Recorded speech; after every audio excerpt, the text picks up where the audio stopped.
మరి అటువంటి కేసీఆర్ అవినీతి బయటికి తీయాల్సిన బాధ్యత కేంద్ర ప్రభుత్వం మీద ఉంది అని చెప్పి, చేస్తుంది అని చెప్పి నేను ఎంతో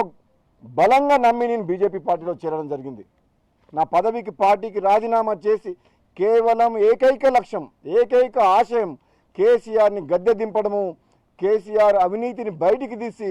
కుటుంబం మొత్తాన్ని జైల్లో పెట్టడం అని చెప్పేసి అది కేవలం భారతీయ జనతా పార్టీకి సాధ్యమవుతుందని చెప్పి నమ్మి నా వ్యక్తిగతంగా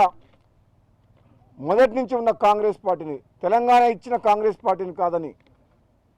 నేను చేరడం జరిగింది. ఆ తర్వాత మీ అందరికి తెలుసు, కవిత అరెస్ట్ కాకపోవడం,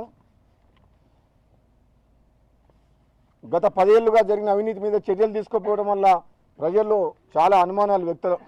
అయినాయి. కేసీఆర్ దుర్మార్గం పాలన పోవాలని గత 10 ఏళ్లుగా తెలంగాణ ప్రజలు